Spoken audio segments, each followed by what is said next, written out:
Climate change and biodiversity loss are two of the greatest global threats of human well-being. An urgent and coordinated response is needed to avoid catastrophic impact to the environment and the many benefits and services that humans derive from it.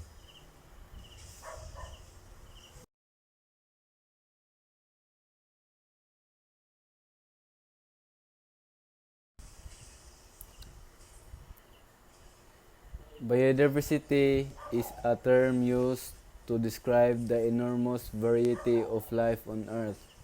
It can be used more specifically to refer to all of the species in one region or ecosystem. Biodiversity refers to every living thing, including plants, bacteria, animal, and humans.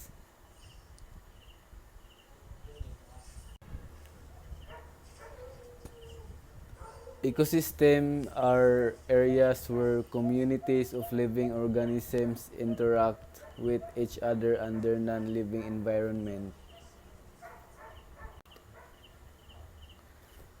Biodiversity loss and ecosystem degradation can undermine the provision of valuable services. Ecosystem can only withstand pressure up to a certain threshold. Once such a threshold has been surpassed, the damage to the ecosystem may be irreversible. The combined effects of different pressures such as climate change, harmful land use change, and over-explosion can lower the threshold which can be withstood.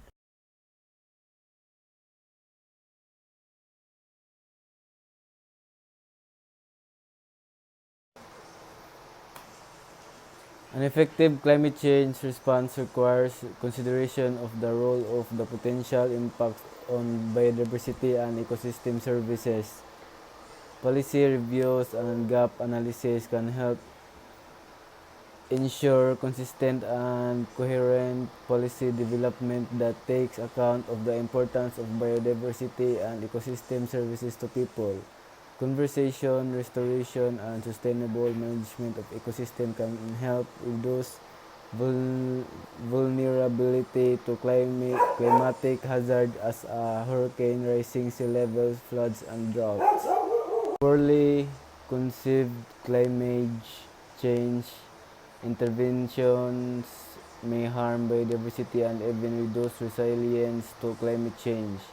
This could have detrimental impacts on biodiversity and ecosystem services and the local communities that depends on them for their livelihoods and resilience to climate change.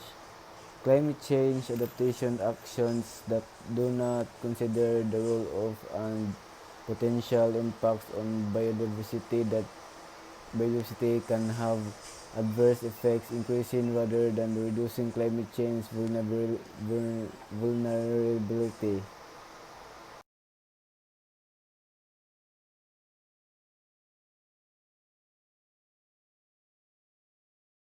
In order to avoid conflicts and enable more effective implementations, policies, programs, and projects must be coordinated and consistent. National adaptation planning can also benefit from the integration of biodiversity considerations.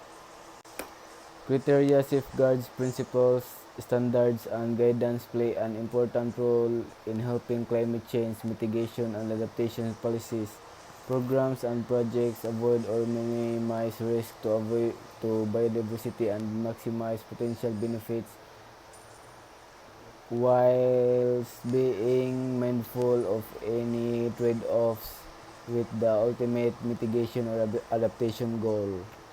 Conclusion, climate change mitigation and adaptation can be supported by biodiversity conservation actions, enabling the permanence of mitigation and adaptation efforts. Application of biodiversity criteria and safeguards to climate change interventions can enhance the benefits and minimize the risk of biodiversity without jeopardizing mitigation or adaptation objectives.